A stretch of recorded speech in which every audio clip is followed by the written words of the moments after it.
I promised myself I would be that parent who is always present. I failed. So I have friends who would always tell me nga, believe kay sila nako because of my energy.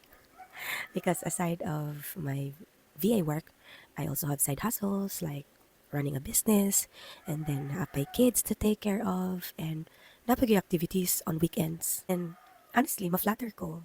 Okay, halaoy. Bitaw no, giun sa man ako.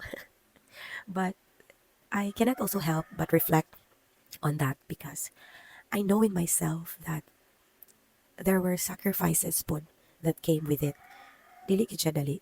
And like, there are times that I would say no to my kids when they say na sila meetings in school.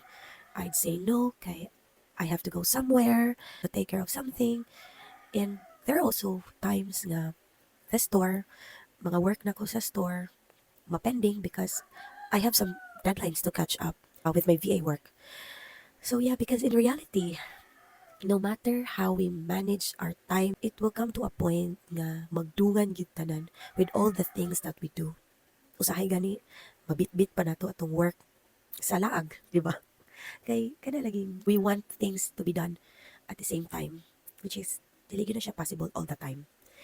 So yeah, and I feel so guilty about it when I see my kids disappointed when I say no because I know the feeling growing up. Na-experience po na ako na in grade school, in high school, but in high school, di naman kita mag-mind, di ba? But in grade school, yes, very much. But don't get me wrong, ha?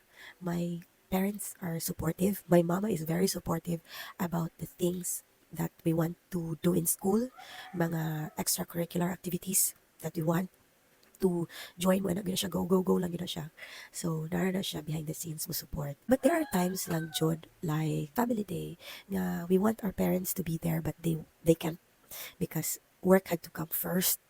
And na siguro ma-jealous lang ta as a kid sa atong ubang classmates nga their parents are there with them to celebrate and kita wala, ano ba? So, when I became a parent, I promised myself that I would be that parent who is always present for my kids, especially in school activities. Na I'd always be there. That's why I started working from home in the first place, di ba? But unfortunately, along the way, I failed. I failed because doing all those things at the end of the day, it will drain you out. Kapuyo na ka. And unfortunately, ang maapektuhan yun is your time with your kids. That's why I feel like I failed. But at the same time po, I now understand my parents na dili po di ay lalim ang ilahang choices.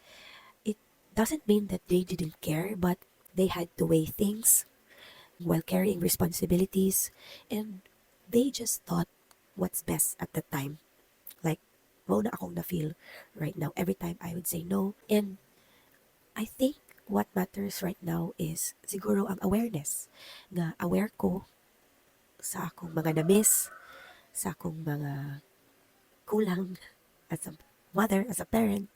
And na-realize po na ako nga, as a provider, magod, as someone who also provides, it's really not easy. You will really miss something over the other. Kahit dili man mo maako tanan. And that's why it is important that we have someone na who would fill in the gaps if we miss something. Diba? You have a husband, siya usa, if dili nimo ni kaya karon. I'm just very blessed to have that kind of person in my life. Sometimes being present doesn't always mean that we have to be physically always there. Sometimes it means we have the intention, we're making the most out of the time that we have and giving grace to yourself while you are still learning. So yeah, kaya nato ni uy.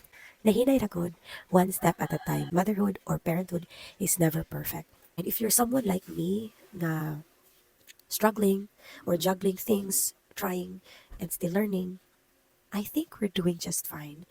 I think okay lang yun. As long as we know na we are trying our best to show up better next time, I think we're okay. We're okay, Ragyod. And let's not be too hard on ourselves because it's not the end of the world. We can always do better next time. 'Di ba?